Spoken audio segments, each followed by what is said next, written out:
Hoje, dia 5 de novembro de 2019, o programa Memória e História Oral entrevista o doutor Florival Amado Barleta. Doutor Florival, bom dia. Vamos começar pela por favor, sua data e local de nascimento e o nome dos seus pais. Bom dia, muito obrigado pelo convite, muito honrado em participar. Meu nome completo é Florival Amado Barleta, meu pai Florival Barleta e minha mãe Marília Amado Barleta, já falecidos. E você me perguntou sobre... Local e data. Local e data. Eu nasci no dia 15 de outubro de 1936. Fiz agora bodas de diamante, 60 anos de casado, mais 7 de namoro e noivado. Então, 67 anos com uma grande missa para a família na igreja do Valongo. Você nasceu em Santos mesmo? Nasci em Santos. Bairro? Nasci em Santos, na Vila Belmiro. Na Vila Belmiro. Em frente, naquela época era parteira, em frente à Beneficência Portuguesa. Seus pais faziam o quê na época? Meu pai sempre trabalhou com café. Meu pai trabalhou muitos anos numa firma chamada Lima Nogueira, S.A. Comercial Exportadora, e foi diretor do armazém que pertencia à empresa. Ele era funcionário, Companhia Lavoura de Armazéns Gerais. E quais as lembranças assim que você tem do bairro, da Vila Belmiro? Todas que você possa imaginar, porque ali tem o Clube do Meu Coração, não é? Depois nós vamos certamente falar sobre ele, se vocês me perguntarem. E onde eu passei a minha infância e tal, depois não tanta infância, porque com 12 anos eu já mudei para o Maranhão, que é ali na Pompeia, não é? E fiquei lá até casar em 1959, quer dizer, eu fui para lá em 48, fiquei 11 anos, depois casei e mudei para um apartamento na rua Jorge Tibiriçá. E o senhor era filho único? Não, nós somos 3 irmãos. Eu sou o mais velho, com 83 anos, depois vem a minha irmã, que é de 1944, 8 anos menos que eu. Então ela deve ter 84 menos 8, 76, mais, não, 75. 75. E tem o meu irmão Murilo, que tem 60 anos. Ele, coincidentemente, eu ia me casar em maio de 59 e a minha mãe ficou esperando o Murilo. Então nós esperamos que ele nascesse no dia 9 de agosto e eu casei no dia 15 de outubro. E ele nasceu, a minha filha nasceu logo em seguida, 22 de julho, e ele nasceu, então, eles têm 11 meses de diferença. Todo mundo pensa que o Murilo é meu filho, inclusive. Mas é meu irmão com 23 anos de diferença, coincidentemente. Né? Voltando lá para Vila Belmiro, que aliás de onde você não saiu nunca, né? Não saí nunca. Quais as escolas você frequentou? Eu fui na Dona Ziloca. Eu era do Externato Santa Rita. Estudei no Externato Santa Rita há muitos anos, né? Depois moço, eu resolvi ir para São Paulo e fui para o Mackenzie, não é? Eu sou mackenzista, estudar o 2º e 3º ano científico e me preparei muito para entrar na engenharia. Naquela época os exames eram coincidentes, então você tinha que optar. Quem tinha um pouco mais de recursos financeiros optava pelo Mackenzie porque disputava 100 por 1. Na Politécnica era 1000 por 1, porque a Politécnica era de graça, né? E eu, naquela altura, no primeiro ano, eu fiquei no 103º, 103º. Por 3 eu não entrei. Aí, no ano seguinte, meu pai insistiu para que eu continuasse trabalhando e eu já tinha perdido muito à vontade, né? Sempre fui um bom esportista. E no Mackenzie ganhei muitos títulos nos esportes, né? E acabei, naquele ano, não estudando devidamente, não dando a reciprocidade que meu pai me deu, né? Fiquei um pouco mais vagabundo, realmente não estudei. E aí desisti da engenharia, porque quando eu fui aprovado a primeira vez, fiquei muito indignado, eu estava muito preparado. Já no 2º ano já não estava tão preparado, assim que eu larguei. Aí vim embora para Santos trabalhar no café, quando comecei em 1955, e no Lima Nogueira, onde eu passei por todas as seções da empresa. E em 1957 resolvi trabalhar na corretagem. Então, de 57 a 2019, eu já estou na corretagem do café. Sou corretor oficial de café há 62 anos. E no café há 64. E fala um pouco da Rua 15 daquela época. A Rua 15 daquela época era fantástica. Diz que não podia passar mulher lá. Não, isso não é verdade. É que normalmente não passava porque era muito homem, não é? E se vestiam muito bem, muitos negócios, a bolsa estava até aberta naquela oportunidade, até que ela foi fechada, não é? E começou a tecnologia, a ampliação da tecnologia, BMF, etc. Mudaram depois para um prédio ali na rua 15, me falta o número, no antigo Banco Comércio e Indústria, onde a BMF montou a sua estrutura, depois encerrou, foi para São Paulo. E a Bolsa fechou, hoje virou o Museu do Café. Então eu vivi a época de ouro do café, né? E fantástico, com comissários, exportadores, muitos negócios. Santos perdeu muito por um motivo. Santos foi sempre uma cidade sindicalista ao extremo. E os sindicatos eram muito fortes, fortíssimos, né? Então eles muitas vezes determinavam os preços ou paravam quem eles quisessem parar com um simples telefonema, né? E isso foi dificultando a vida dos exportadores que foram migrando para Varginha, construindo seus armazéns, porque as tarifas começaram a aumentar muito em função dessa força sindical, né? As tarifas, as tabelas eram praticamente indicadas pelos sindicatos, e os exportadores, achando que estavam pagando muito, resolveram montar suas estruturas em Varginha e Santos perdeu. Santos movimentava 5, 6 milhões de sacas de café, tinha mais de 30 armazéns gerais, então nós tínhamos os caminhões indo e botando, levando para fazer catação, inclusive as senhoras grávidas que moravam no morro, não é? Porque antigamente a catação do café era manual. Era feito nos tapirolãs aqui em Santos, embaixo, e você levava uma perua, levava 10, 20 sacos de café para o morro, onde as gestantes ou as senhoras mais idosas não podiam vir, então deixavam as sacas de café, elas faziam a catação, e no fim do dia eles passavam para recolher e pagavam a catação, então a economia girava muito, tinha dinheiro para todo mundo, né? Transporte, movimentação de armazéns gerais, dava empregos. Com o advento sindical e a diminuição do Santos foi hoje, nós não temos praticamente nenhum armazém em Santos e normalmente os cafés já vêm pronto do interior para o costado do navio. Então não passam mais para Santos. Antigamente, antes mesmo de encerrar essa fase toda, ainda vinha o café para Santos, para um armazém gerais, que preparava o café, aí os caminhões faziam o transporte até o caixa, estufagem, etc. Então movimentava a economia, não é? A economia era sempre muito movimentada. E Santos ficava rica, né? Todo mundo ganhava dinheiro. E agitava a vida social. Agitava a vida, exatamente. Então era, todo mundo trabalhava, o café foi realmente um distribuidor de riqueza, não é? Desde os barões do café, que já eram coisas de alto nível, até nós, que somos menores, porém partícipes do crescimento da economia cafeeira, como corretores, os comerciantes aqui em Santos, exportadores, não é? Comissários de café na época, né? Que havia café, muito café de trem também, não é?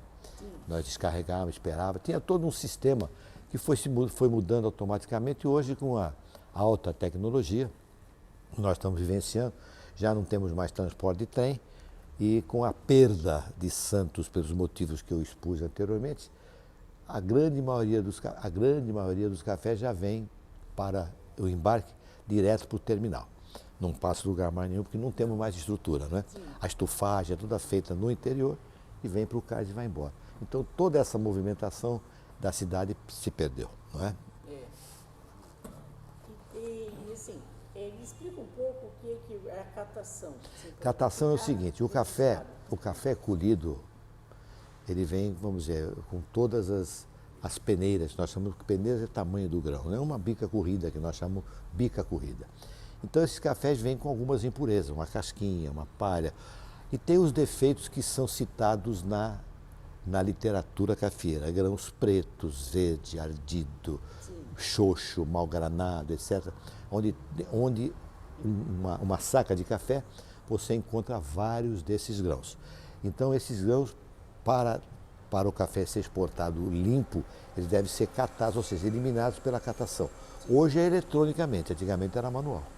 Então as catadeiras catavam o café de acordo com a solicitação do exportador. Olha, não tira o grão miudinho, não tira isso, ela catava o grão escuro, chamava-se grão preto, né? Ou verde escuro, verde preto, ardido, o que estava mal granado, estava xoxinho.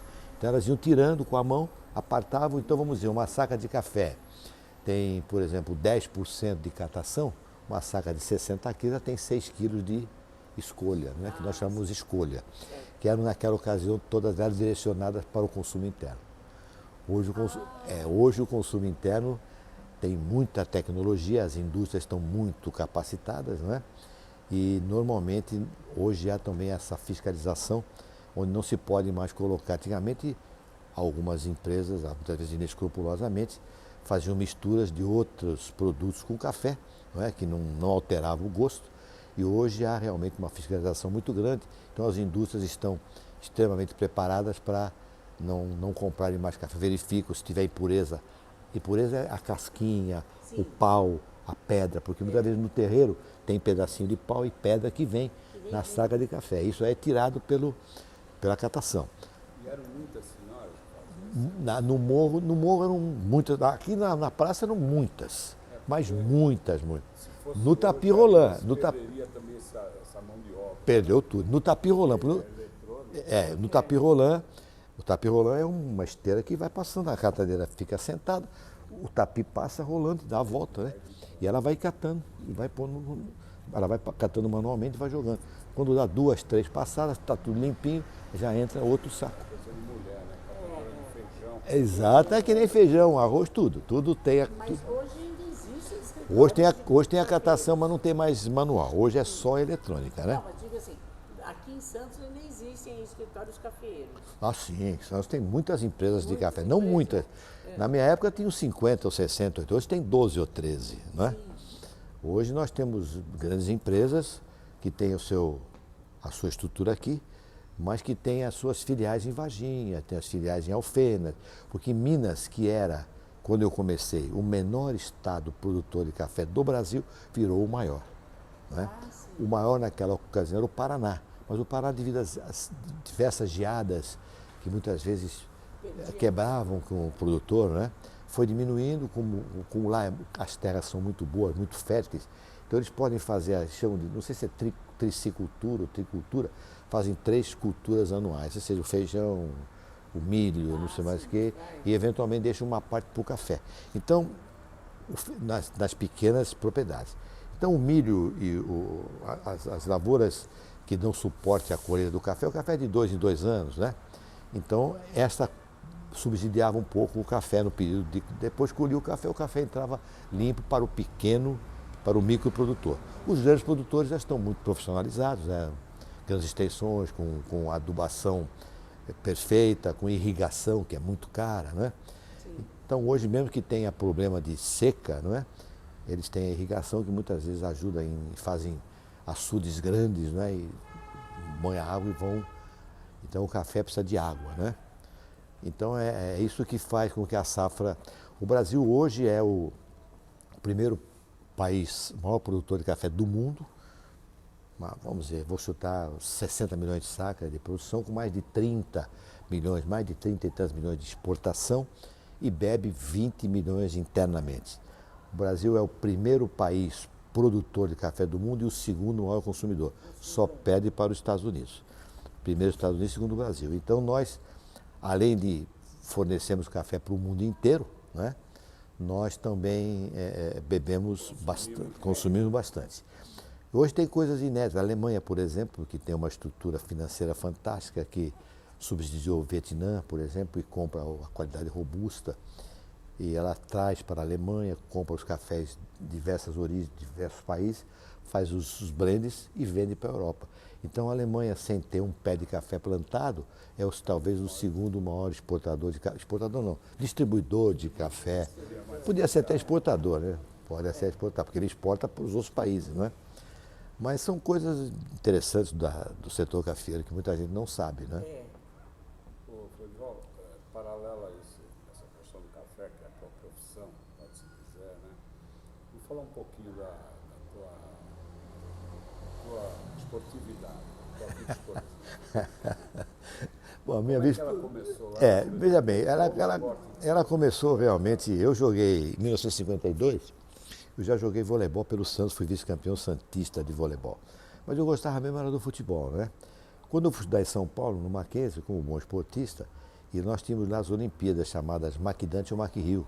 Depois tinha a Macmed, mas a Macmed era só para os universitários, Mackenzie e Medicina, já faculdades. Já a Macdante e a Macrio era Mackenzie Dante Alighieri e Mackenzie Rio Branco, colégios famosos de São Paulo. disputado no campo do Palmeiras. E eu era futebolista, não é? E nós ganhamos algumas vezes as Olimpíadas, e uma torcida imensa, universitários apoiaram. Era uma festa inesquecível, né? A medicina com aquela caveira, né? E o Mackenzie. O Mackenzie era um eu nem estou lembrando, acho que era um ursinho, sei lá. Então, realmente, todo mundo uniformizado. No Pacaembu nós jogávamos no campo do Palmeiras. Pacaembu eram os jogos de futebol de salão, basquete, vôlei. As Olimpíadas uniam centenas de milhares de pessoas, né, dos colégios, famosos colégios de São Paulo, Dante Alighieri, não é? Rio Branco, Mackenzie, era fantástico. Era uma época maravilhosa. Aí depois, quando fui reprovado no Mackenzie, eu vim para Santos e comecei, em 1955, 54, jogar futebol de praia. E nós fomos, realmente, eu joguei no Náutico, que foi uma das maiores equipes de futebol de praia, quiçá do Brasil. Era o auge do futebol de praia. Não, começou ali. Mas começou ali. Dali nós disputamos vários troféus, tribuna primeiro, segundo, incentivo, primeiro e segundo, Cidade de Santos, primeiro, segundo, jogamos o primeiro campeonato noturno de futebol de praia. Eu era, coincidentemente, o capitão do time e nós jogamos na Conselheiro Nébias. Jogava no Náutico. Jogava no Náutico. Fomos campeões invictos e eu tive o prazer de ser o primeiro campeão do futebol noturno do vôlei de praia. A iluminação também foi inaugurada pelo Náutico, e se não me falha, pelo Caravera, um time que era famoso, com a presença do governador de São Paulo na época, se não me falha a memória, era o... Ai, meu Deus do céu, estou lembrado. Não era o governador Auro, não era o Auro. Quem seria? Você está lembrado? Não. Era um nome... A iluminação da praia. A iluminação da praia começou. Aí nós Sim. tiramos fotos, Caraveras, o Náutico e o governador acionando a chave. Essas são histórias fantásticas. Nós tínhamos jogadores de futebol de praia fantásticos. Depois, no futebol de praia, nós fomos os precursores de chamar o... Desculpa, você chegou a jogar com o Gigi, não? Muito. O maior jogador, eu posso falar sobre ele. O maior jogador de futebol de praia jogou no Náutico comigo 15 anos, né? Muito meu amigo. Está muito envolvido também nessas histórias, né? Ele pode ser chamado aqui também uma boa pessoa para vocês entrevistar. Já foi. Então o Gigi foi certamente o maior atleta de futebol de praia que eu vi jogar 3 gerações. O Gessé no frente ao Olímpia, o Gigi e o Peron, enfim, eram jogadores fantásticos, né? O Gigi foi realmente o melhor jogador de futebol de praia. Eu joguei com ele 15 anos, né? E nós começamos com o Norberto Moreira, que jogou na Portuguesa Santista, inclusive no acesso, ele jogava no Náutico. Ele trazia a Portuguesa Santista no fim do ano para nós fazermos aquela confraternização. Aquela confraternização que passou a ser Náutico e Portuguesa, virou Náutico e Santos, virou Náutico e o Brasil inteiro. Nós recebemos os maiores atletas do futebol brasileiro profissional, Rivelino, Luiz Pereira, Sérgio, enfim, todos para Orlando. E nós jogávamos Santos contra ele. O Náutico era reforçado com alguns profissionais, poucos, mas o Náutico era muito forte. O Náutico chegou até a vencer o Santos. O Ébano também. O Ébano também, jogamos contra o Ébano diversas vezes, né? Tinha o Caravera, Náutico, Ébano, tinha diversas equipes, né? Depois a Várzea começou a vir para a praia, não é? Porque começou a ter mais dificuldade, porque eram bons jogadores, mas também não tem o Campos Melo e outros times mais de grande porte, que nós jogamos muitos anos. Mas o Náutico, sem dúvida, foi minha atração. Em festa, nós tivemos o Pelé diversas vezes, né, jogando conosco. E vou até contar uma passadinha rápida, pode ser rápido? Pode, lógico. Esses jogos chegamos a ter 2, 3 mil pessoas com arquibancada, policiamento, campo fechado, etc. E uma determinada ocasião, na praia, cercado com polícia e tal, rádio, canal 3. Canal 3. Tinha transmissão da TV, não tinha? Hein? Chegou a ter transmissão de TV. É isso que eu ia contar. Exatamente esse. Não teve transmissão, eu vou explicar por quê. Depois o Pelé também não vai gostar muito disso, mas o que eu vou fazer? O negócio é o seguinte, o Santos ia completo lá. Jogou o Pelé, jogou no gol, jogou 4 zagueiros, enfim, nós jogamos vários anos, festa, enfim. Era para o Brasil inteiro.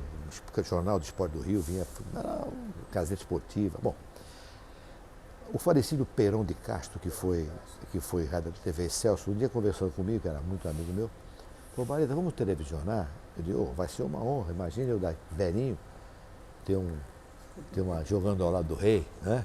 Eu joguei com ele muitas vezes, jogando ao lado do rei, vai ser maravilhoso. E ele veio com o caminhão, antigamente puxava aquele cordão imenso até a praia, para ele não tinha aqueles cabos, né? E chegaram os maiores atletas do Brasil, né? E o rei não aparecia, ele morava no Agulhas Negras. Aí ele falou, Barleta, vai chamar o rei, 3 horas, até começar o jogo. Eu peguei e corri no apartamento do rei. Ele me recebeu, me abraçou, cumprimentou, nós éramos amigos. Falei, rei, falta só você, são 3 horas, tem 2.000 pessoas na praia, tem a televisão, tem 4, 5 emissoras de rádio. Ele falou, eu não vou. Por que você não vai? Eu não vou por um motivo, porque a televisão vai fazer esse tape, Pelé na praia, vai vender para o mundo inteiro e vai ganhar muito dinheiro. E eu sou profissional, eles deviam ter conversado comigo antes de ter marcado. Os outros não se incomodaram, mas ele era a maior expressão do futebol mundial, um homem fantástico, né? Jogador maravilhoso, com cabeça de profissional. Eu achei muito ruim, briguei com ele, inclusive, porque ele já tinha na ocasião. O importante era a festa. O importante era a festa, mas ele não enxergava desse jeito, para ver como é que ele era profissional, né?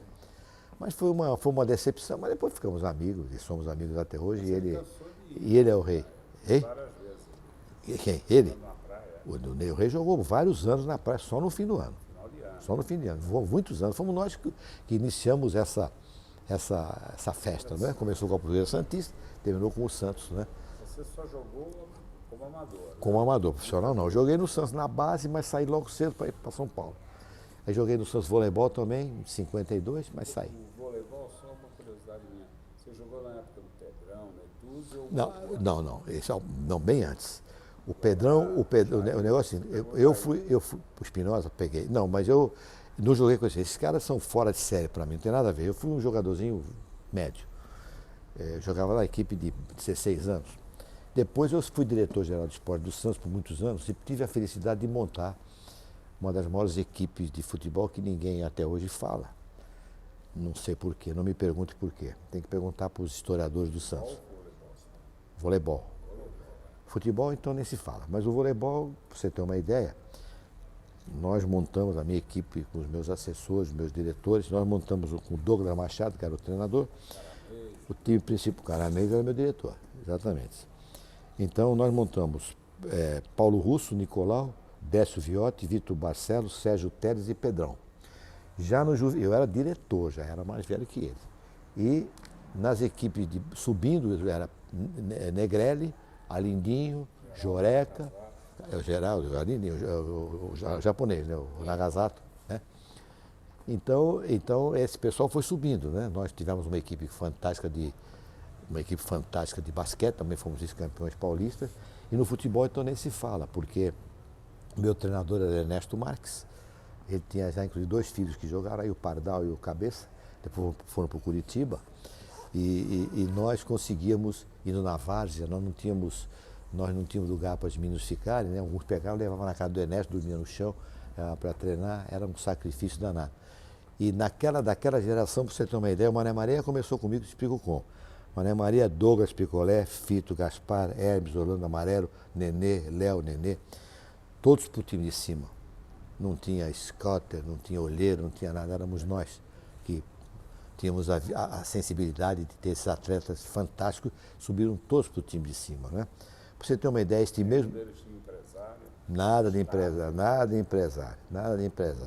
Comigo não tem esse negócio de empresário, não. Bom, para você ter uma ideia, eu, por intermédio do café, consegui, talvez, não vou afirmar, mas tenho quase certeza, a primeira excursão de um time de futebol para a Europa, para a Alemanha, para disputar o torneio do Lago de Constance, um lugar maravilhoso, perto de Singen, Baden-Baden, lugar lindo que era anteriormente a residência, de férias do Papa. E posteriormente os alemães compraram para fazer um recanto deles de turismo e tal, enfim. E compraram o local e tem lagos maravilhosos, lugar lindo de morrer, não é? E esse torneio do Lago de Constance, equipe do mundo inteiro, Rapid de Viana, Estrela Vermelha de Bucareste, enfim, todas as grandes equipes do mundo, e eu consegui com o governo alemão um convite, o Santos foi convidado a participar, creio eu que foi a primeira equipe brasileira, eram os juniores, mas eram todos profissionais, eles recebiam de acordo todo mundo recebe pelos contratos, né? Mas era uma equipe de base, né? Juniores, né? E fizemos uma campanha muito boa, acabamos sendo vice-campeões, ou terceiro, houve um probleminha lá, porque era sorteio de moeda, mas foi uma exibição muito boa, né? Viajamos, depois eu levei o Mané Maria, entreguei para o Antoninho, que estava se não me falha a memória, em Paris, né? Entreguei o Mané Maria, ele se incorporou à delegação e voltamos. 68. Como tomei em 1968, para você ter uma ideia, esses dois fatos marcantes na minha vida de Santos, entre outros, né? Mas as duas mais marcantes foram essa, que eu consegui essa excursão, graças ao governo alemão e ao café, né? E em 68 também eu chefei, meu vice-presidente era Nicolau Moran Vilar, que me convidou para ser o diretor-geral dos esportes. Ele era muito amigo do meu pai e tal. E um dia ele me chamou lá no Santos e falou: Barleta, nós vamos disputar o torneio octogonal de verano em Santiago do Chile com os profissionais.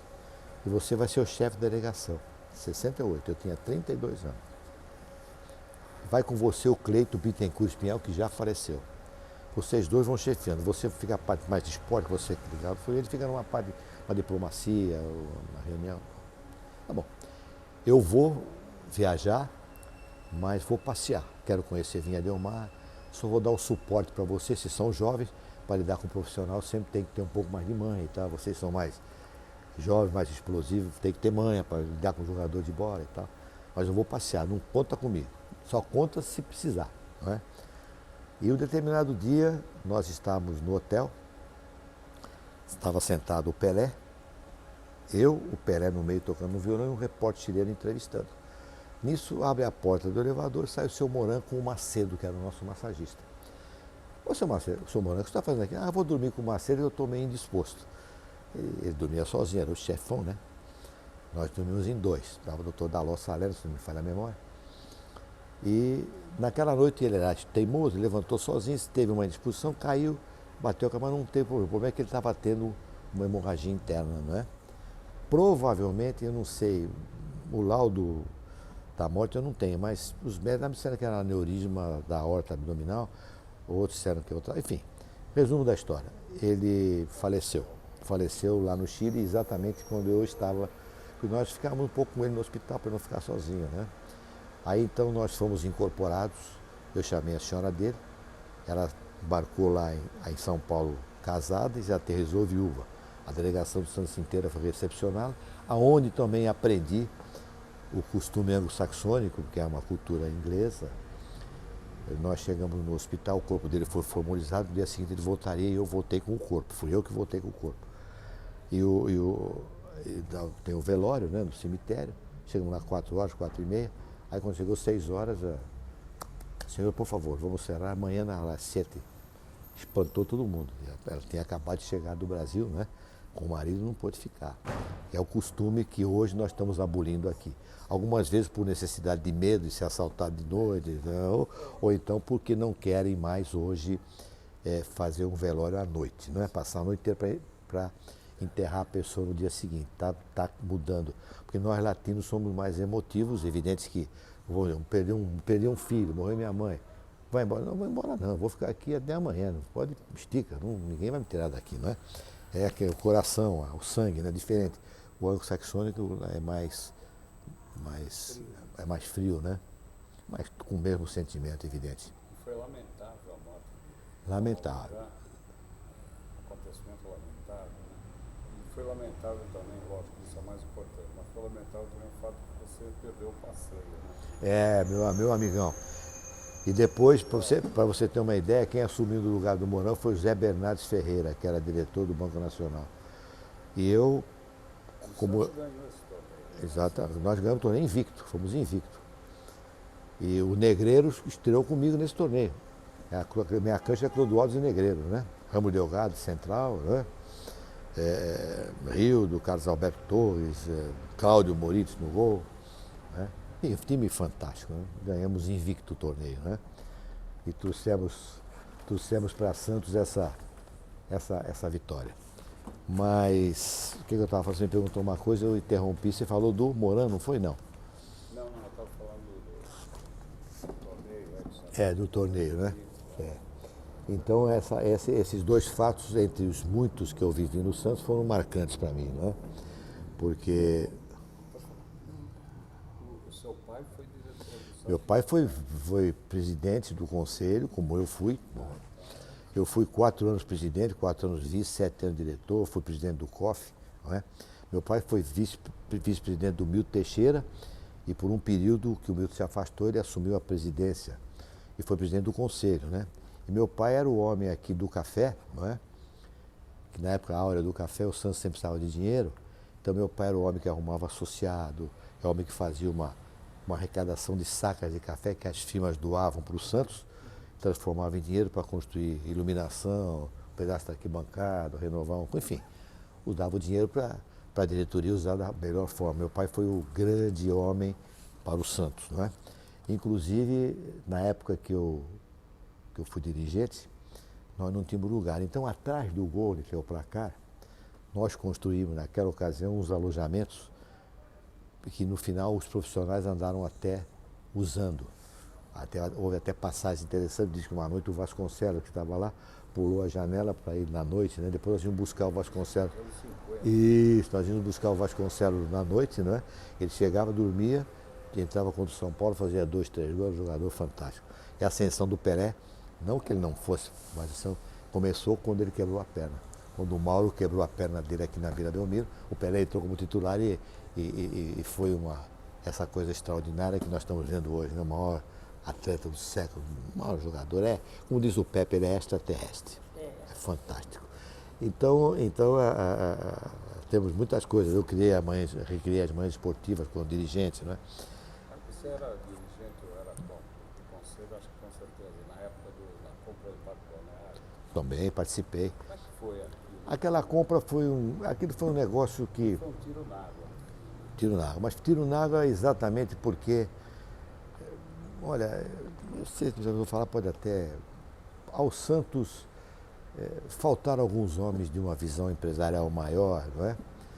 E porque você tendo o maior atleta do mundo, você tinha que fazer em cima do rei, evidentemente, não só porque nós gastávamos muito dinheiro para dar uma entourage para ele. Você tinha Carlos Alberto, Rambo Delgado, Calvé, Gilmar, Rildo, Zito, Durval Mengava Coutinho Pepe, Durval Jair Pagão Pepe, enfim. Você tinha uns jogadores fantásticos, né? Uma das maiores equipes de futebol do mundo, né? E o rei tinha esses coadjuvantes fantásticos, né? E gastava-se muito dinheiro.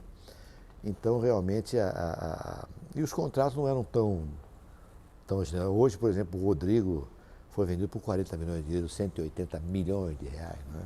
E o Pelé só vestiu a camisa do Santos, do Cosmos, né? E uma ocasião jogou um combinado Santos e Vasco no Rio de Janeiro, então nunca quis sair do Santos. Você me perguntou outra coisa que era... Do Parque Balneário.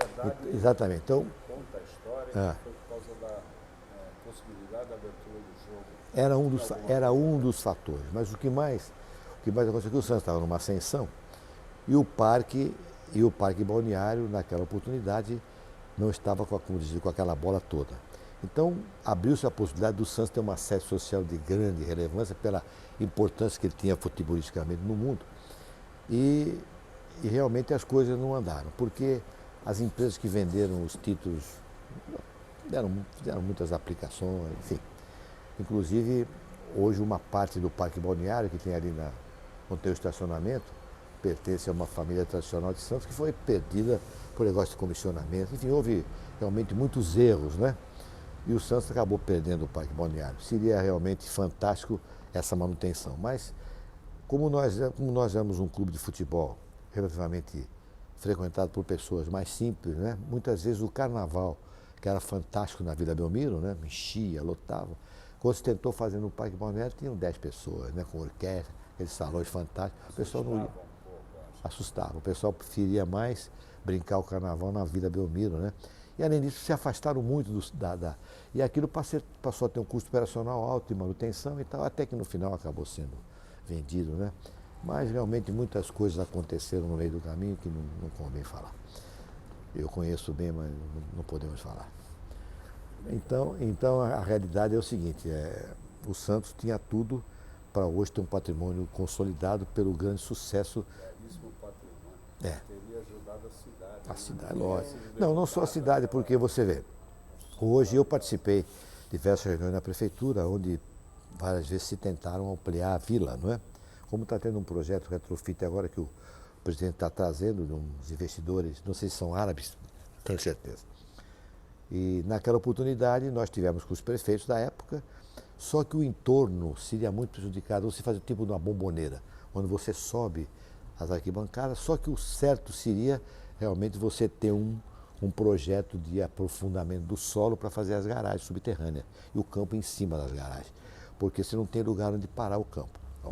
E outra coisa que atrapalhou foi que a insolação, você ao subir, você tira o sol das residências. Embora fosse oferecida a era isenção de IPTU, no dia dos jogos, naquela parte de frente às tribunas sociais, naquela rua, acho que é Zé de Alencar, no mesmo nome, eles teriam a exploração do que eles quisessem para eles, né, para os donos das casas, vender o que eles quisessem, né? E ficaria fechado aquilo, ninguém entra, só eles poderiam entrar, né? Era um espaço reservado, mas eles não quiseram porque as casas ficavam sem tomar sol e tal, umidade, não só ali como atrás, em todo lado. Então esses projetos não foram para frente como há muitos anos. Hoje tem um projeto lindo que saiu na internet, que o presidente Pérez está tentando com um grupo de, não sei, eu não conheço a fundo o projeto, não vou. Os outros eu conheci profundamente, participei de reunião na prefeitura, inclusive. Esse aí eu só conheci de ver agora na internet, no Zap, né? No WhatsApp que me passaram.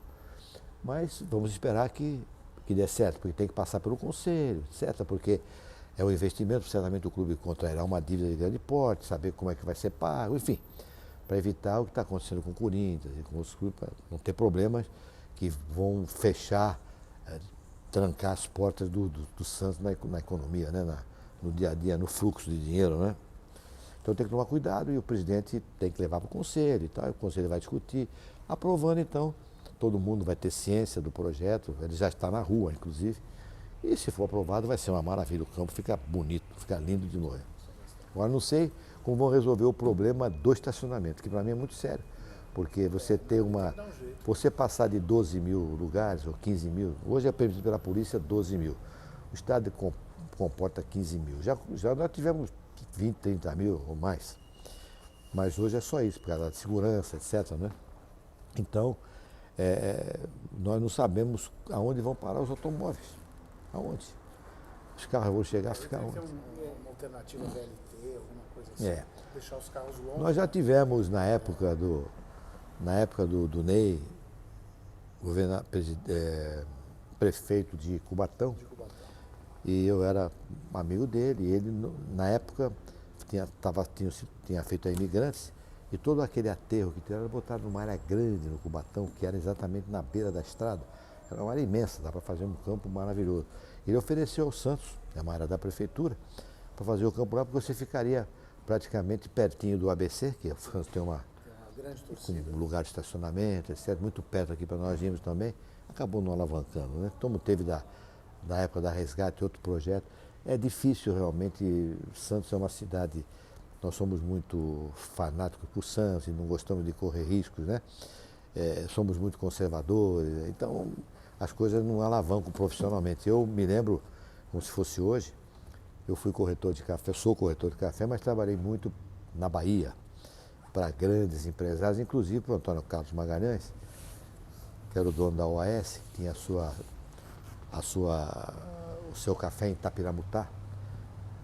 E eu visitava constantemente. E o Antônio Carlos Magalhães era um homem que era do Vitória, ele era apaixonado pelo Vitória. O Vitória foi, não sei se ainda é, o primeiro time profissional. Ou seja, profissional que eu digo é ações na bolsa, enfim.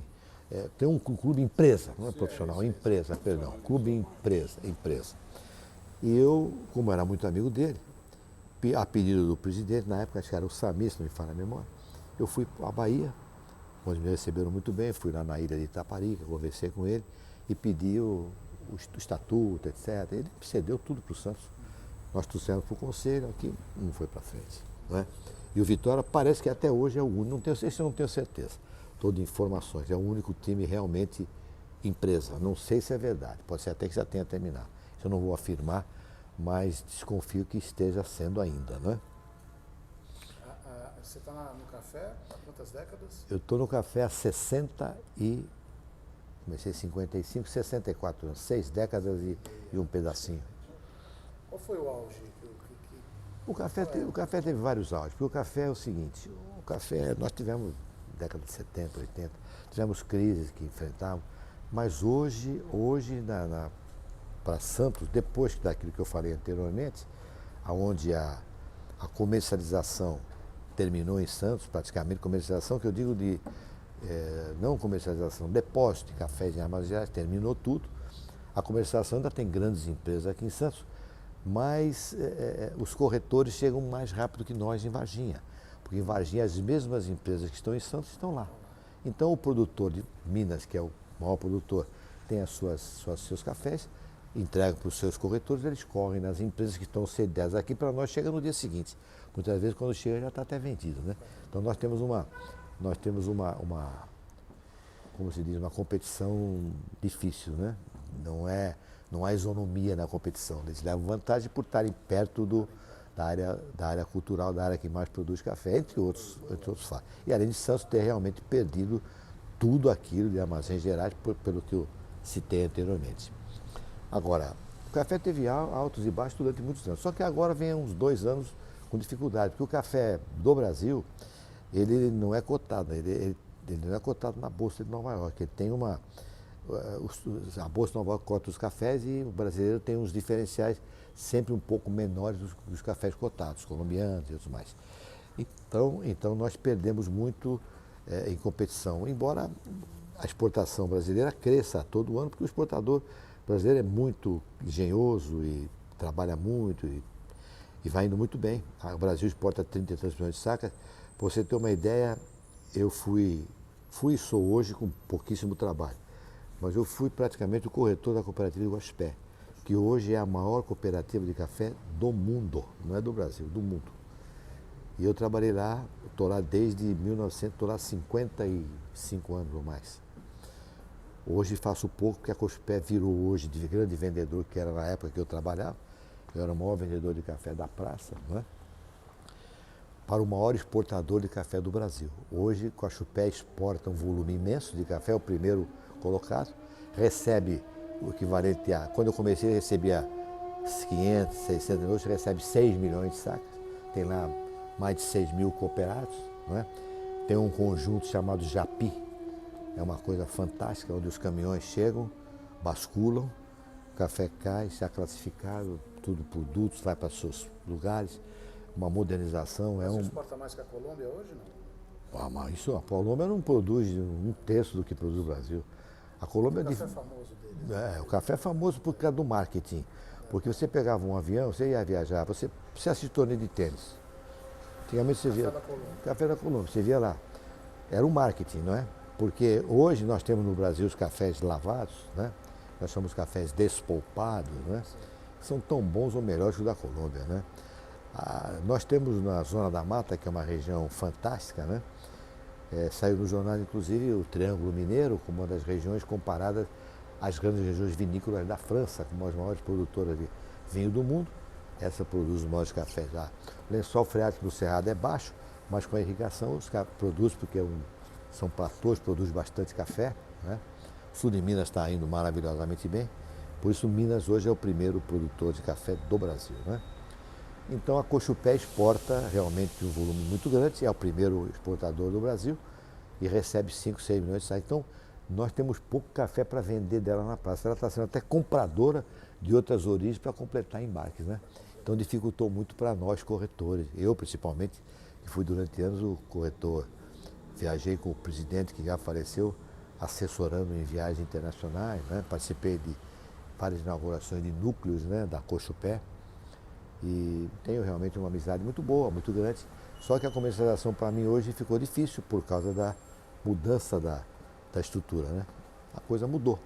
O foco é mais interior, é mais negócios diretos, né? A internet hoje. E depois aquele negócio não tem mais armazém aqui. O primeiro escritório da Cochupé em Santos fui eu que praticamente criei. A compra do primeiro escritório eu que indiquei, né? E o presidente da Cochupé, inclusive, queria que eu fosse o chefe da... Aqui eu não aceitei porque eu era corretor de café, ganhava comissão. E como funcionário, eu tinha que ficar como funcionário. E nós não sabíamos nunca até que ponto o presidente ficaria. Ele podia ficar 1 ano, 2, ele saindo, vinha o presidente e dizia, não, aquele cara tá o Bareta não, está careca, já está velho, que era pôr o João. Eu caía fora e perdi o meu negócio, então eu não quis. Eu poderia ser o chefão da Cochupé em Santos, na época que o doutor Isaac Ferreira Leite, meu grande amigo, já faleceu, me convidou para ser o chefão. Mas praticamente a equipe de Santos fomos nós que montamos, né? E graças a Deus o Cochupé hoje vai indo maravilhosamente bem. O café brasileiro está... O Bernie Eccleston vendeu a Fórmula 1, né? Vendeu. Ele comprou uma fazenda de café em Amparo, uma fazenda colonial linda. Linda, né? Casado com uma Eu li brasileira. nos jornais, eu li nos jornais. Ele está fazendo um café gourmet lá. Esqueci o nome, mas é disponível pela internet para exportação. Aquela região ali, Amparo é boa, trabalhando. é boa região. Amparo, Café Socorro. mais diferenciado. Amparo, não, os cafés melhores são sul de Minas e Mogiana. Aquela região de Amparo, Serra Negra. Amparo, Serra Negra, ali é Lindóia, Serra Negra, Amparo, enfim, são cidades produtoras de boa qualidade de café. Mas a menor quantidade. É evidente que os cafés têm peculiaridades que para nós conversarmos demoraria muitos anos, mas tem o café com mais acidez, né? O sul de Minas, né? O café mais neutro, que é do Cerrado, muito fino, né? Que alguns não gostam por ser mais neutro, né? Os cafés da Mogiana, que são regiões fantásticas. Antigamente, em Nova York, era cotado o genuíno Bourbon de Ribeirão Preto, tipo 2, tipo 3, Ribeirão Preto. Lá de Ribeirão Preto, Franca, Pedregulho, em aquela região toda de Mogiana, alta e baixa Mogiana, a qualidade é muito boa, né? Fantástico. Eu tenho clientes da Mogiana, não é? Francisco Rios Corral, que tem uma fazenda linda, a qualidade de café dele é muito boa, todo irrigado. Então a propriedade do lado do Quércia, né, que está lá em Pedregulho também, possui. Só que o Quércia, eu já fui corretor deles, não sou mais. Mas sou corretor do Francisco Rios Corral, que é um grande cliente, grande amigo e grande produtor. O Espírito Santo produz também. O Espírito Santo produz já. Morro, né? O Espírito Santo do Pinhal ou o Espírito Não, Santo? não, Espírito Santo. Estado. O Espírito Santo, o estado é o maior produtor de café chamado Robusta, ou Conilon, que é o café que tem no Vietnã, não é? Então, o arábica é pouco. Então, você tem no Espírito Santo, as regiões cafeira, Colatina e outras mais, não é? Que produzem bastante Conilon. Nós chamamos de Conilon porque ele tem um grau de extração muito maior do que o café arábica, né? Serve mais direcionado para fazer o spray ou o café liofilizado ou o café solúvel, né? Você põe o café. Então as indústrias de café solúvel compram muito Conilon. Cacique, Melita, Cocan, não é? São mais compradoras desses cafés e tornam um volume muito grande. Hoje nós temos aí 3 indústrias no Brasil, estão muito grandes, acho que a JDC, que é da antiga União, virou Sarali agora, e tem a segunda, que é a maior do Brasil hoje, tô cabeça ruim. A Melita é a terceira, e esse café, nossa, eles estão até do norte, nordeste, é a segunda. Então as 3 maiores do Brasil têm quase 40% do mercado de torrado e moído, né? São fantásticos. O Nestlé está produzindo as cápsulas aqui também. É para o Nespresso. O Nestlé também é fantástico. Produzindo aqui, estão exportando a partir daqui para a América Exatamente. Nestlé é qualidade muito boa. Inclusive, por coincidência, um primo irmão meu, hoje ele é o chefe do... Não sei se ocupa um cargo de destaque lá na Nestlé, Nespresso, né? É o Guilherme A Amado. relação do Santos com os corretores de café é tradicional até hoje, né? O Santos é campeão. Já foi mais. Inclusive eu falei... Tem a taça passeia. Isso foi tradicional. O Salu passava com a bandinha, e nós, toda vez que o Santos ganhava uma taça, os presidentes passavam na Rua 15, jogavam café em cima, não é? Isso foi realmente tradicional, fazia parte do folclore, não é? Folclore era fantástico. Eram festas maravilhosas, né? Paulista, a gente passeou bastante. Bastante. Não só paulista, como brasileiro. Ultimamente, mas o Santos é um time. Santos é um time abençoado. Eu defendo muito essa tese, né? Que Você é conselheiro hoje? eu sou conselheiro nato. E era até recentemente, eu era da comissão de inquérito de câncer, mas resolvi sair por problemas de ordem particular. Mas o Santos, o que eu estava falando, você perguntou do... Não, estava falando da relação do Santos com Exatamente. Então a relação do Santos com o café era fantástica. Eu falei do meu pai a respeito do que ele ajeitava e posso afiançar também que eu fui duas vezes fazer palestra na Sabesp. Convidado pelo dirigente da época, fiz uma só para os engenheiros, foi tão bem que eles me convidaram a segunda vez, não é? Para saber exatamente a sinergia entre o café e o Santos. E eu era dirigente, me lembro se eu era o presidente na época, não é? E só foram os engenheiros da Sabesp. Foram duas palestras muito boas que eu efetuei aqui na Sabesp, aqui na rua São Francisco, não é? E exatamente para mostrar àqueles engenheiros o que o café e o Santos representavam não só para a cidade, não é? O café ajudava muito o Santos e a sinergia existe, não é? E realmente você não pode dissociar Santos do café e do Santos. Hoje dizem, inclusive, que as três personalidades maiores do Santos, pela ordem, seria primeiro, provavelmente, o provedor da Santa Casa ou o presidente do Santos. Essa ordem não sei quem está primeiro, e terceiro o prefeito. Então o pessoal brinca, porque normalmente as maiores personalidades é o presidente do Santos, o provedor da Santa Casa e o prefeito por último. Então eles pode até o capitão dos portos, que era a maior autoridade. Tecnicamente, por ser uma cidade de estratégia. Exatamente. Foi uma intervenção, o capitão dos portos devia ser a maior autoridade. Mas no foco, normalmente no folclore, é o presidente do Santos ou o provedor e o prefeito é por último. Vamos lá, o que vocês querem mais? Ele chegou a falar disso. Vamos falar da Santa Casa, então. Posso falar da Santa Casa, posso falar do Clube 15. Mas vamos falar. Mas é para lembrança depois. Vamos lá. Casado há? Eu sou casado, eu fiz agora no dia 15 de outubro, eu fiz bodas de diamante. Fiz 60 anos de casado. 15 de outubro, você casou no dia do seu aniversário? E casei no dia do aniversário. Puxa, Então eu completei 83 anos e 60 de casado. Resolvi. nome da esposa? Gilda Maria Rocha Barleta. Resolvi fazer como eu havia feito dos 50 anos, uma missa de agradecimento a Deus por estar vivo, por ter a família que Deus me deu, não é?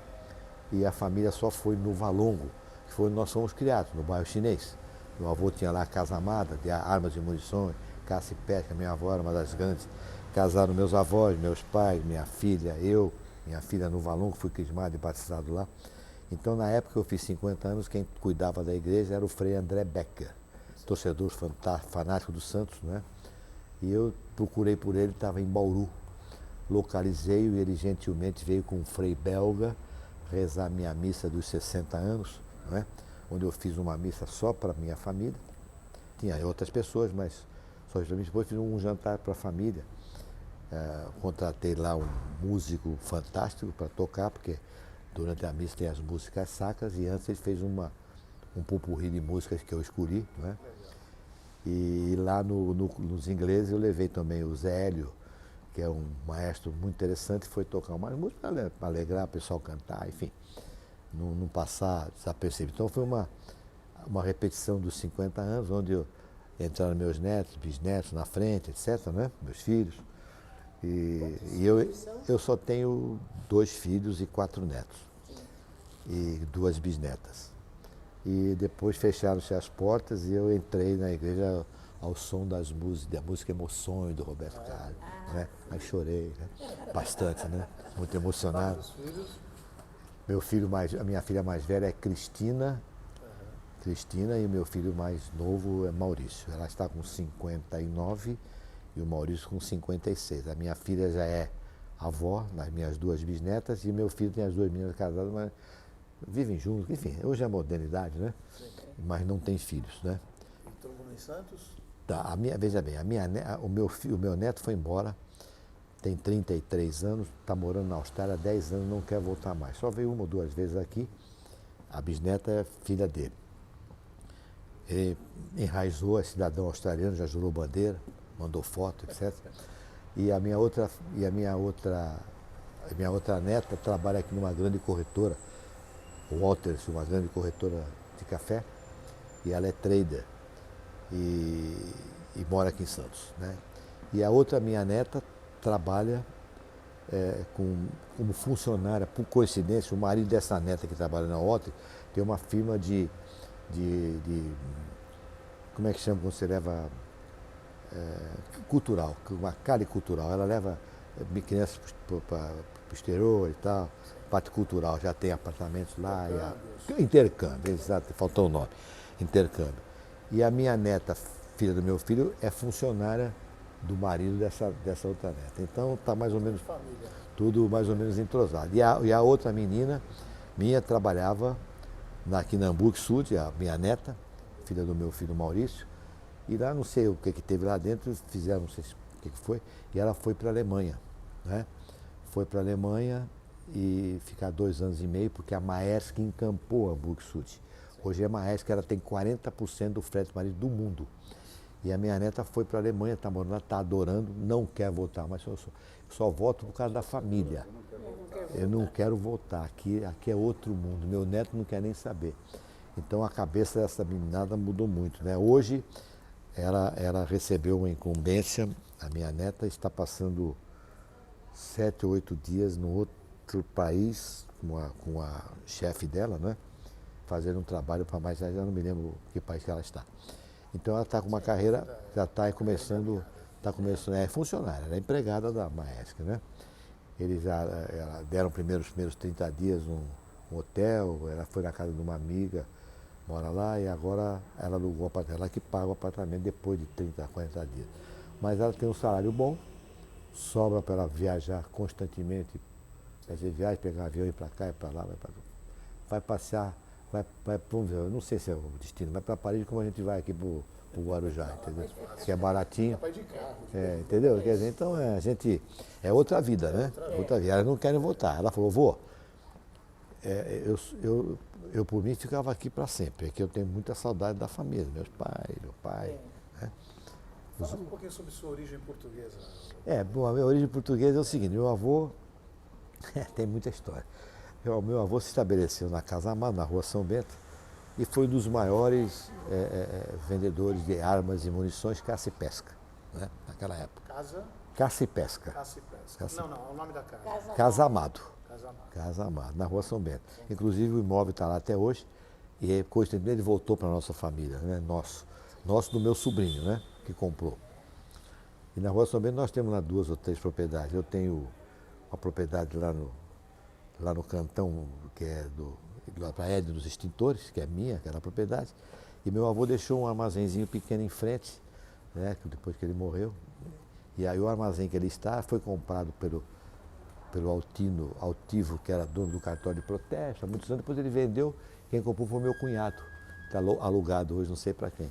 Então na Rua São Bento a família tem essa que é do meu irmão, essa que é da família e um que é meu. Então nós temos raízes no bairro chinês. Mas você queria saber sua origem portuguesa. Portuguesa. Então meu avô começou assim. Aí, como era ele realmente um português muito sério, muito correto, na época da guerra, ele recebia uma cota muito grande de açúcar. E se ele fosse malandro, né, e velhaco, ele vendia no Câmbio Negro. A cota era dele, né? E ele fazia aquelas filas imensas para vender 2 quilos, que a lei determinava para cada pessoa que precisasse. É um português muito correto.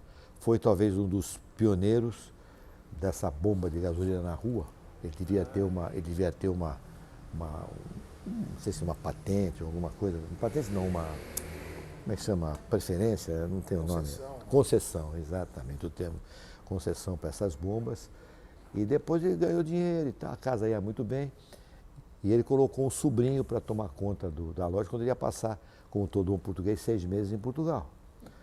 E se ele não volta rápido, perdia tudo, não encontrar nada. Tanto que quando ele voltou, não tinha estoque no armazém, as bombas já haviam sido vendidas, os estoques estavam zerados e ele teve muita sorte, porque ele comprou um bilhetinho de loteria e ganhou. E aí ele conseguiu equipar, Muita sorte, conseguiu equipar e continuou tocando. Passados muitos anos, ele passou para secos e molhados, contrariando os filhos, que não queriam, porque já é um comércio mais simples, né? E no final da história, um dos tios meus que trabalhava com ele saiu, foi trabalhar na Baiar, que era também uma concorrente em armas e munições. E a armas e munições lá foi caindo, ele ficou nos secos e molhados, depois não deu certo, acabou morrendo e tal. Mas era um português lá de Trás dos Montes, minha avó também, e os filhos eram, talvez uma tia minha nasceu em Portugal, os outros todos nasceram em Santos. A avó era brasileira? A avó a minha avó, Nenê, acho que era portuguesa também. Então já morreram. Minha mãe, os filhos já foram todos morrendo. Minha mãe, o tio Neco, tia Lucília, tia Anice e tio Rui. Os 5 filhos já morreram. Barleta é italiana. Barleta é italiana. Os avós. É a origem italiana, mas não nasceram lá. Os pais eram italianos, os bisavós eram italianos, né? Tanto que hoje todos da minha, com exceção minha que eu não quis, mas os meus netos, meus filhos têm todos passaporte italiano. Conseguiram tirar, né? Então minha neta tinha que ir para a Itália, ficar um período lá e tal. Então elas têm passaporte italiano. Descendência. Quer falar um pouco da Santa Casa? Posso falar da Santa Casa do Clube 15, onde eu fui. Não, o Clube 15 também. O Clube 15 eu tenho muita história. Já chega, Mas muita história. A história, a minha vida realmente, os 2 clubes amores da minha vida, sem contar o que eu joguei no futebol, que foi o Náutico, os 2 clubes foram o Santos e o Clube 15. No Clube 15 eu certamente fui diretor por 18 ou 20 anos. Depois fui vice-presidente do Dr. Paulo José de Azevedo Bonavides, delegado que já faleceu. Posteriormente fui o presidente, né? E fui o presidente da comissão de obras, né? Participei junto com a diretoria quando nós falamos inicialmente. 15 ali na Marcílio Dias.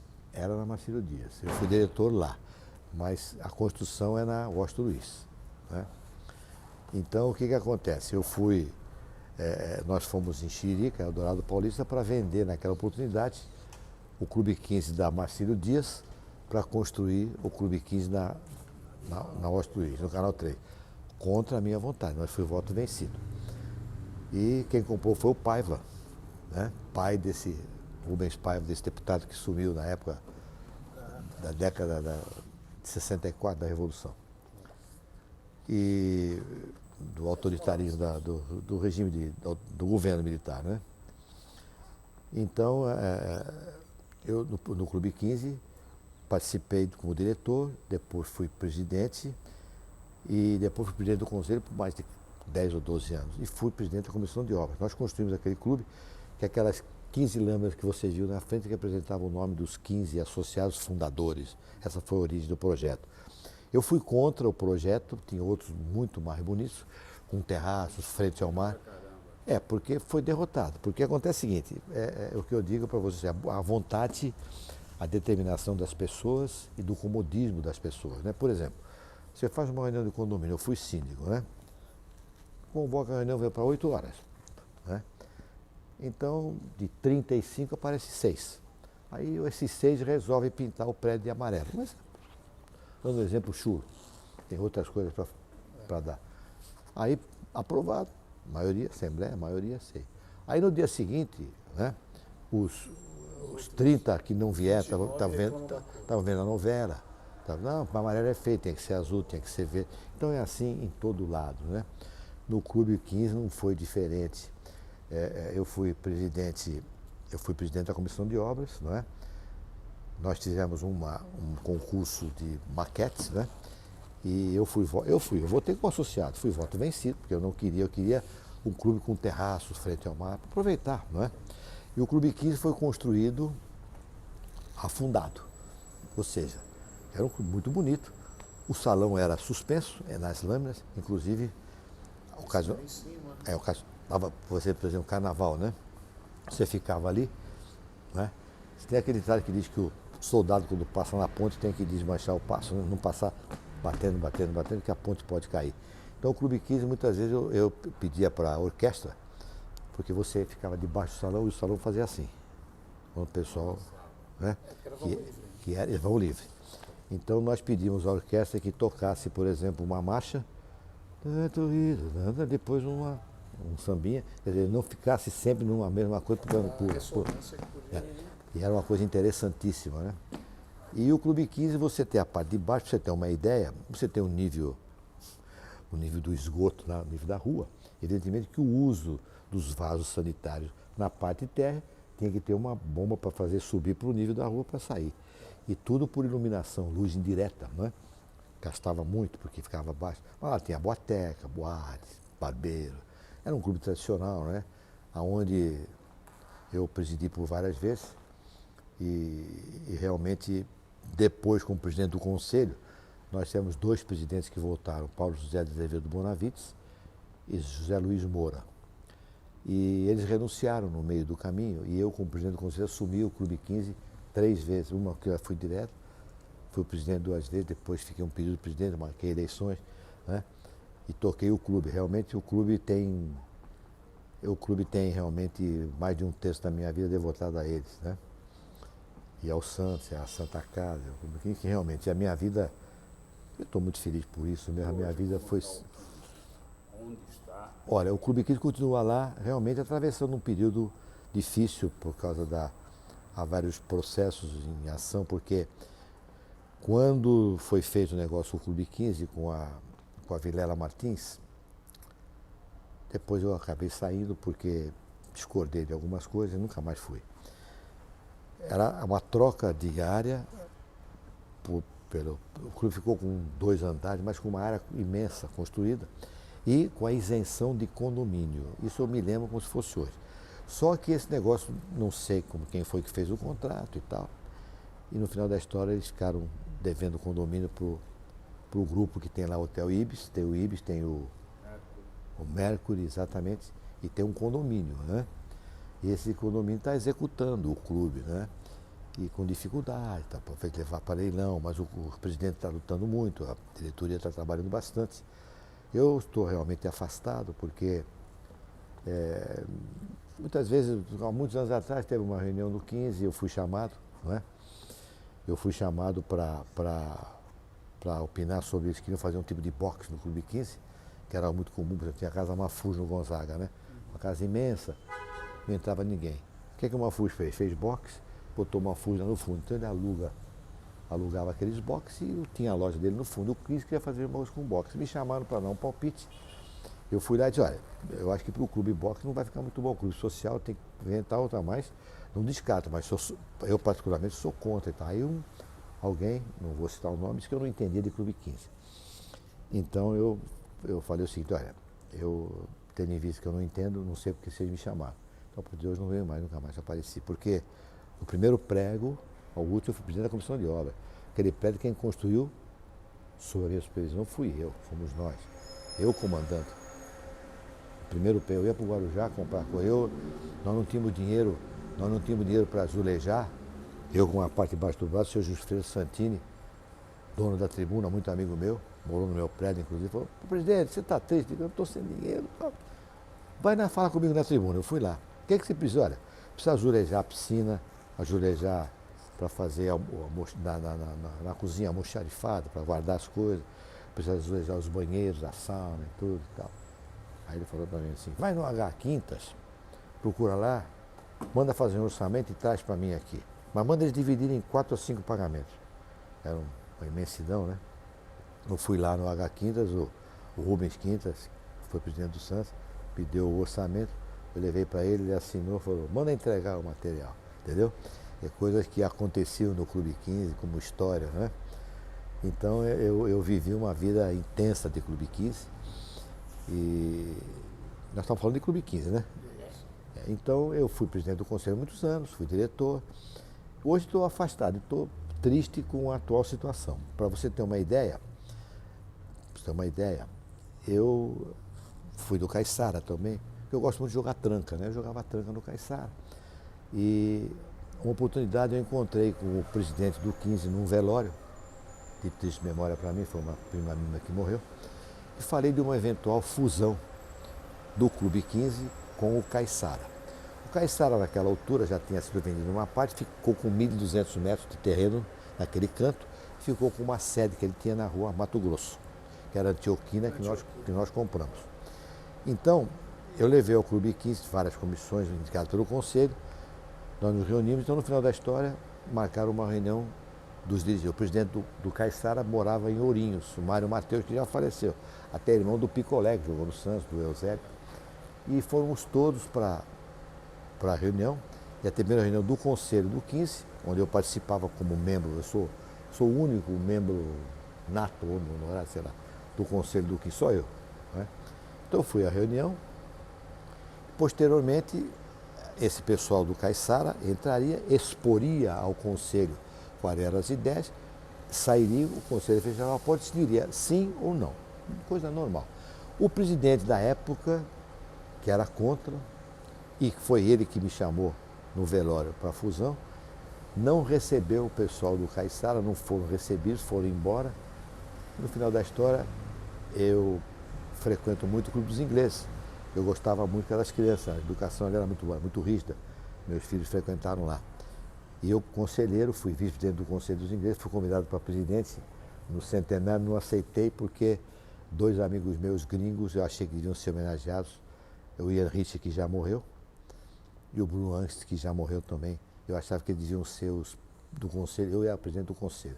Já tinha tudo assinado, não tem votação. A desistir para não assumir. Então, falei para os ingleses, olha, vamos fazer uma fusão com o Caiçara, porque vocês vão receber uma casa que tem um valor grande, não é? Sei lá quanto, 5, 6, 7 milhões de reais, e um terreno que vale 2 milhões de reais. Então, o Caiçara tem muito sócio velho, da velha guarda, veterano como eu, vão vir pouco ao clube, e tem poucos associados, quer dizer, vocês não vão ter muito acesso. Então, no final da história, eu costurei esta fusão e acabei conseguindo fazer a fusão.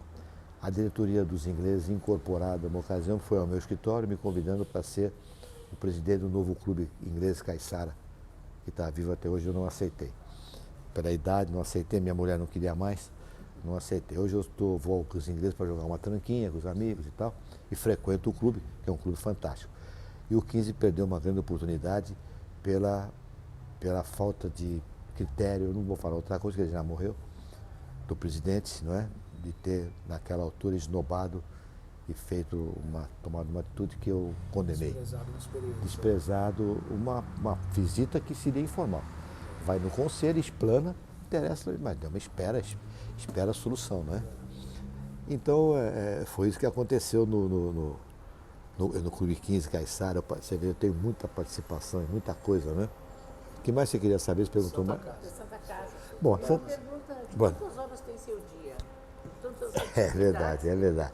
Não, eu vou falar para você, eu sou uma pessoa que muito preocupada com meus semelhantes, não é? E não espero receber nada de troco, nunca fiz isso de troco. Mas o troco eu estou recebendo indiretamente, porque Deus está olhando por mim, está me dando saúde, filhos, netos, bisnetos, todos bem, estou muito feliz. Então não espero o reconhecimento que deveria existir, porque quem me faz alguma coisa boa, eu não esqueço nunca mais. Eu não esqueço nunca e agradeço, quando puder falar eu falo. Porque eu já fui pela cidade, não tenho nem ideia. Bom, então, com relação a Santa Casa. Santa Casa eu fui em 1988, convidado pelo Alberto Levi para fazer parte da provedoria. Trabalhei durante 12 anos até o ano de 2000, quando em 99 eu tive um câncer de próstata, não é? E operei no dia 19 de outubro de 99.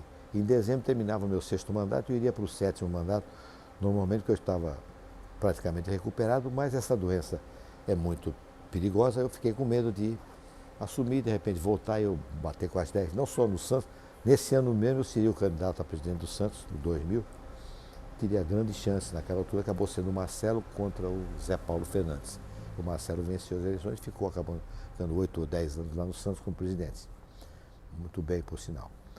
E então em 2000, eu saí da Santa Casa, agora que o provedor me chamou para ocupar o lugar de Conselho Geral da Irmandade como secretário, porque o o Oliva, que é filho daquele vereador, ficou meio adoentado, era o secretário, ele disse se eu podia dar. Então eu fui lá, sou segundo secretário da mesa do Conselho Geral, não é? Mas tenho bastante influência, bastante amizade e estou procurando ajudar a Santa Casa na medida do possível, né? E tenho bons amigos na Santa Casa. Santa Casa, comecei em 88, como você disse, dificilmente eu deixei um dia de passar lá. Ou à noite ou de manhã, as reuniões eram semanais, na mesa da provedoria, trabalhei com o Altivo Ferreira, com outras pessoas fantásticas, né? Todas elas que não tinham a cultura hospitalar, tinha o médico clínico diretor hospitalar e o superintendente que entende da engrenagem, né? E nós éramos uma mesa praticamente de advogado, etc., mas que entendiam. Não sou nada, eu não entrei na faculdade, não tenho ginasial e olha lá, não tenho mais estudo. Meu estudo é a vida, né?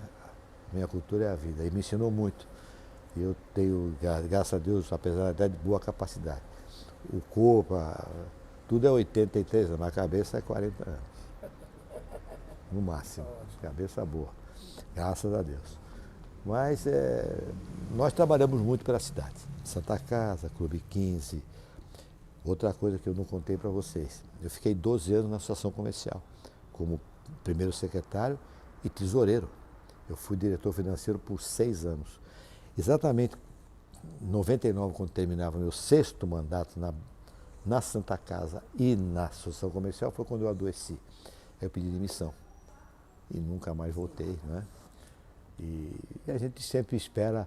Agora, recentemente, no Festival do Café, a prefeitura resolveu me homenagear, não é? Eu fui o patrono da festa e foi mandado pintar um mural na Rua do Comércio com a minha careca lá. Está lá eternizado na Rua 15, né? Quem passar por lá, na Rua do Comércio, esquina da Rua 15, eu tenho um mural que a prefeitura fez. Grafite? É pintura mesmo, não sei.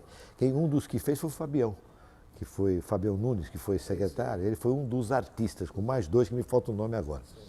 Até uma falha, me falta o nome. Foram os 3 artistas que pintaram um painel alusivos ao café e puseram. Eu fui recebido aqui no Museu do Café. Foi lá o prefeito, o vice, tinha mais ou menos uns 10 ou 12 vereadores, uns 15 secretários do município, né? E a minha família toda, que eu só levei a minha família e alguns amigos. É uma solidariedade que me interessa para a família. Eu não quis estar incomodando os amigos para irem lá, né? Então, foi mais uma das homenagens que eu recebi, né? Agora mesmo estou recebendo um pedido do seu prefeito para indicar algumas pessoas do café, na época do pai dele. O pai dele trabalhou no café comigo, né? Paulo Barbosa, que vai ser inaugurada agora uma grande escola aqui na saída do túnel. Sim. E o nome vai ser Paulo Barbosa, o nome do colégio, né? Então o prefeito pediu que eu levasse algumas pessoas que eram da época do pai, provavelmente para ele falar na fala dele que meu pai está inaugurado, trabalhou no café, tem aqui hoje alguns representantes, em quais eu me incluí, Carvalhais, Suplicy, aqueles mais tradicionais que ainda estão vivos, né? O Saul faleceu, né? O Saul já morreu. O Jorginho do Esteve Irmãos, o Sérgio Azan da Comexim, corretores antigos, o Natal, o meu ex-sócio Brambila, escritório Carvalhais, escritório Suplicy, eu, não é? Enfim, de Garral, você tem umas 10 ou 12 pessoas que eu vou passar o nome e o endereço, já estou captando para passar para o cerimonial da prefeitura, ele vai encaminhar os convites. O Paulinho mesmo pediu que algumas pessoas do Espírito Santo, mas provavelmente não vão vir do Rio. O pessoal da Unicafé, o Carlos Honorato virá, e o pessoal do Rio, do Espírito Santo, acho que não virão, mas serão convidados. O cerimonial manda convite, eles vêm se quiser, ou agradece, né? Mas eu fico muito feliz de ter sido lembrado pela prefeitura, né? E agora, novamente, o prefeito me chamar. Então, realmente, e tudo isso comunitariamente, não há nenhum interesse, absolutamente zero em termos financeiros. Só me dediquei à comunidade a custo zero, sem cargo político, sem nenhum interesse. Embora eu tenha um político na família que é o Murilo.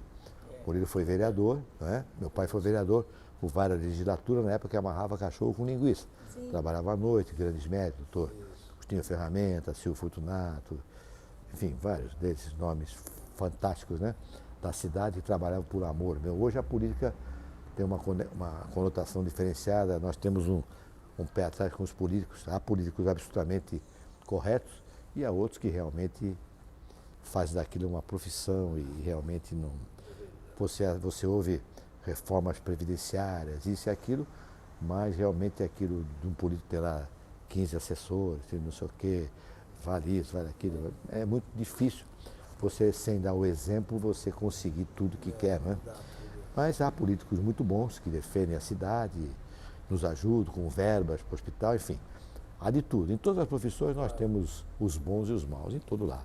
Não vou massacrar a classe política toda, mas uma grande maioria realmente Os caras aprontam muito. Né? aprontam muito, é verdade. Tem outros aqui de Santos que são bons, estão ajudando. Eu espero que eles continuem ajudando. Diga mais.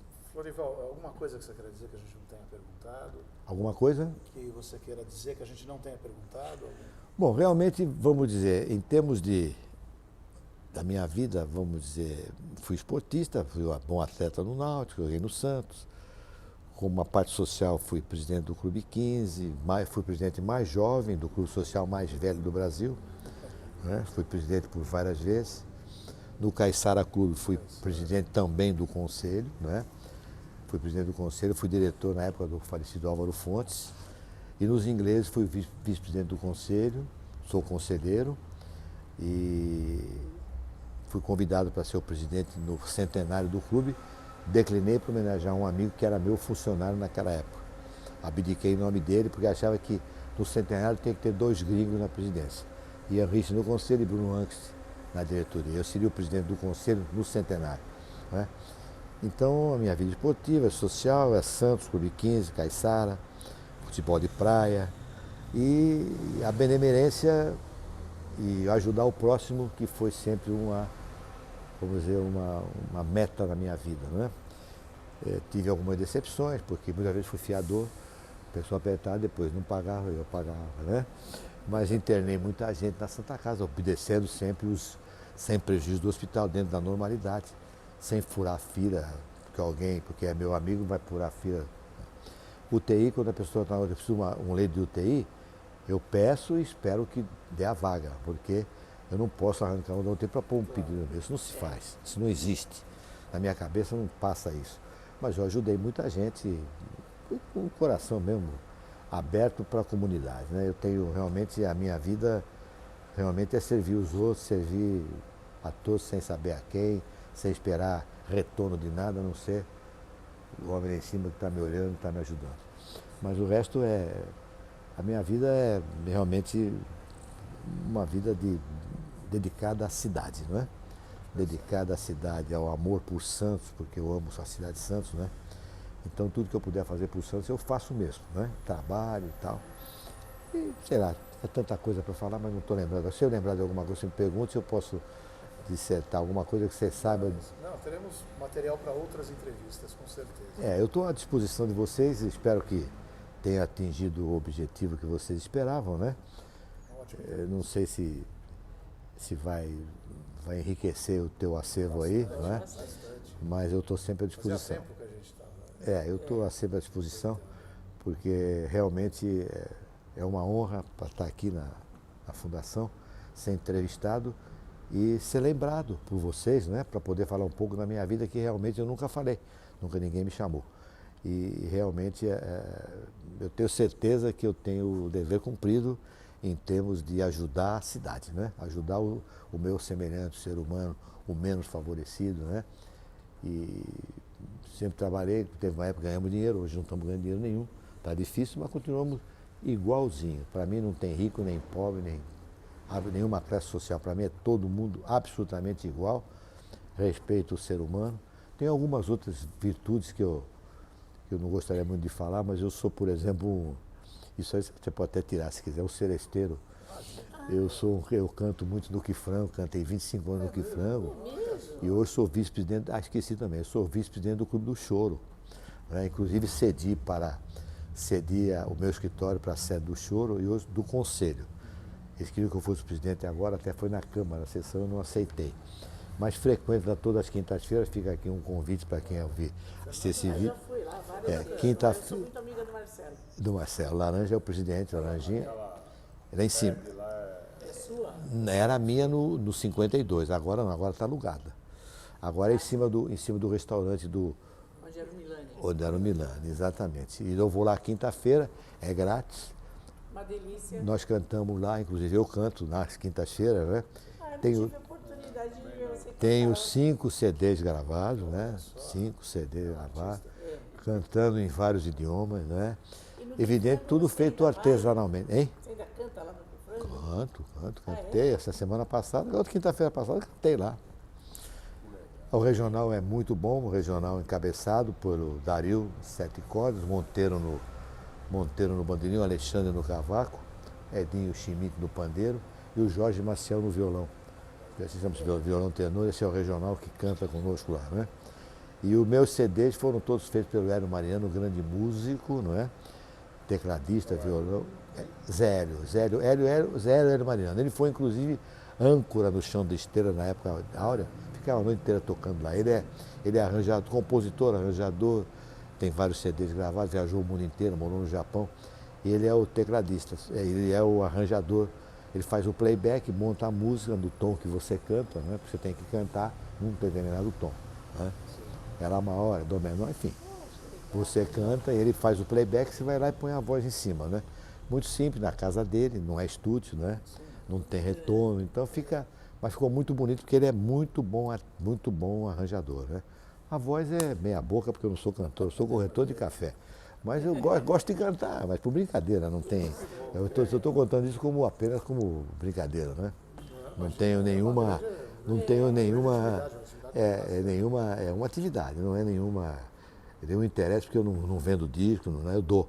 Inclusive me custa caro, porque todo mundo pede CD, eu dou dado. Né? Peço a Deus para ouvirem, pelo amor de Deus, ouçam, não joguem fora. Mas é isso.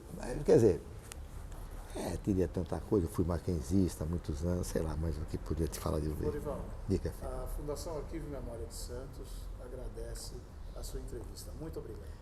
Eu que estou muito honrado pelo convite, pode contar comigo sempre que precisar.